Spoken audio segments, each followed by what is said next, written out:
আপনারা যদি বলেন যে ইসলামিক ব্যাংক ইসলাম না, ইসলামের ভিত্তিতে ইসলামিক ব্যাংকিং চলতে পারে না, আরে ভাই এই কথার মাধ্যমে তো আপনি ইসলামকে চ্যালেঞ্জ করে ফেললেন, ইসলামিক সিস্টেমকে চ্যালেঞ্জ করে ফেলেছেন। ইসলাম শুধু নামাজ রোজা হজ যাকাত নয়, Islam is not only religion but also complete code of life. জীবনের প্রতিটি অঙ্গে ইসলামী শরীয়ত বিধান জড়িত রয়েছে। 1 নম্বর মুদারাবা, 2 নম্বর মুশারাকা, 3 নম্বর মুরাবা, 4 নম্বর ইজারা। এই 4টি পদ্ধতিতেই পুরো পৃথিবীর সমস্ত ইসলামিক ব্যাংকিং সিস্টেম গুলো পরিচালিত হয়। গতকালকে সালাউদ্দিন আহমেদ সাহেব ইসলামী ব্যাংক ইসলাম নয় বলে হাজির একটা তামাশা করেছেন। তিনি মূলত ইসলামিক সিস্টেমকেই তিনি চ্যালেঞ্জ করেছেন। এই বক্তব্য দ্বারা তার ক্ষমা চাওয়া উচিত বলে আমি মনে করি। ইসলামিক ব্যাংকিং সিস্টেম পুরো পৃথিবীতে রয়েছে। 1963 সালে সর্বপ্রথম মিশরে ইসলামিক ব্যাংকিং সিস্টেম চালু হয়েছে। 1975 সালে সংযুক্ত আরব আমিরাতে দুবাই ইসলামিক ব্যাংক চালু হয়েছে। 1975 সালে সৌদি আরবে ওআইসির তত্ত্বাবধানে সর্বপ্রথম ইসলামিক ব্যাংক ওখানে চালু হয়, আইডিবি ইসলামিক ডেভেলপমেন্ট ব্যাংক। এবং 1983 সালে বাংলাদেশে ইসলামিক ব্যাংক সর্বপ্রথম চালু হলেন। তাহলে তাম পৃথিবীতে ইসলামিক ব্যাংকিং সিস্টেম চালু রয়েছে। এমনকি সৌদি আরবে যে ইসলামিক ব্যাংকিং চালু রয়েছেন, এই সৌদি আরবের ইসলামী ব্যাংকের শরিয়া বোর্ডের প্রধান কাবা শরীফের ইমাম শাইখ আব্দুর রহমান আস-সুদাইসি।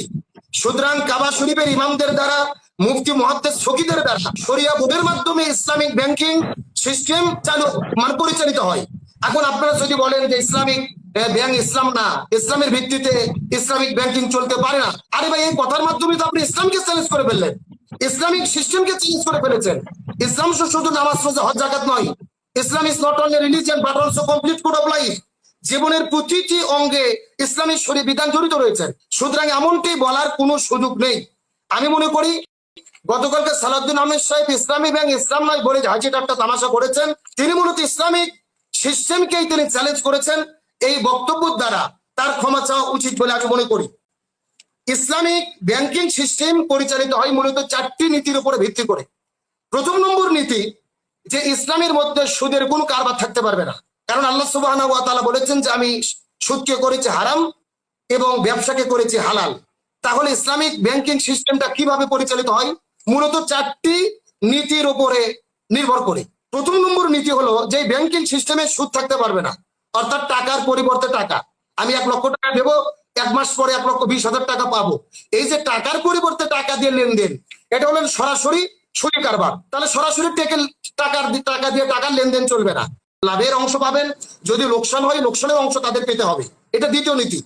তৃতীয় নীতি হলো সম্পদ ভিত্তিক বিনিয়োগ হবে, অর্থাৎ এই ব্যাংক সরাসরি কাউকে টাকা দিতে পারবে না।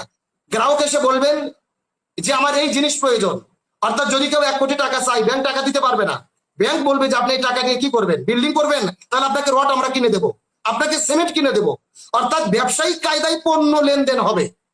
আপনি ফ্রিজ কিনবেন, আমি আপনাকে টাকার বিনিময়ে কিনে দেবো। আমি কিনবো 50,000 টাকা, আপনার কাছে বিক্রি করবো 60,000 টাকা। অর্থাৎ সরাসরি টাকা লেনদেন নয়, সম্পদের ভিত্তিতে লেনদেন হবে। এটা 3 নম্বর নীতি।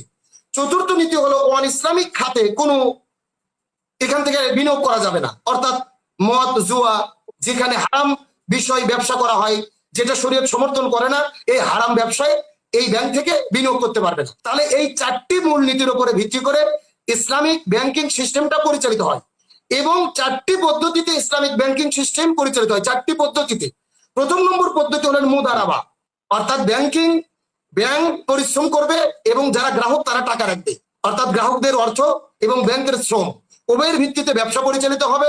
লাভ যদি হয় নির্দিষ্ট একটা চুক্তির ভিত্তিতে 2 পক্ষ লাভ পাবে, যদি লোকসান হয় লোকসানেরও ভাগ পাবে। এটা হলেন মুদারাবা সিস্টেম। 2 নম্বর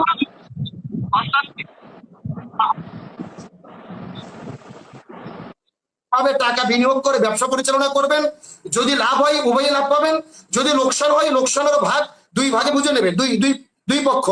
তৃতীয় পদ্ধতি হচ্ছেন মুরাবাহা, অর্থাৎ গ্রাহক কোনো পণ্য নেবেন, অর্থাৎ ইসলামী ব্যাংক গ্রাহক যদি কোনো জিনিস চাই সেটা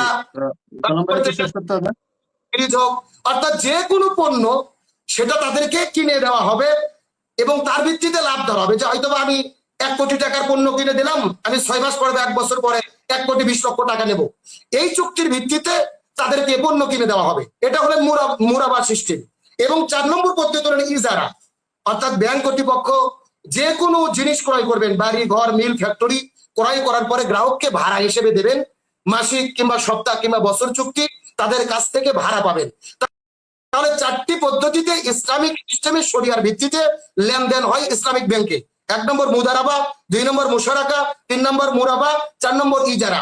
এই চারটি পদ্ধতিতেই পুরো পৃথিবীর সমস্ত ইসলামিক ব্যাংকিং সিস্টেম গুলো পরিচালিত হয়।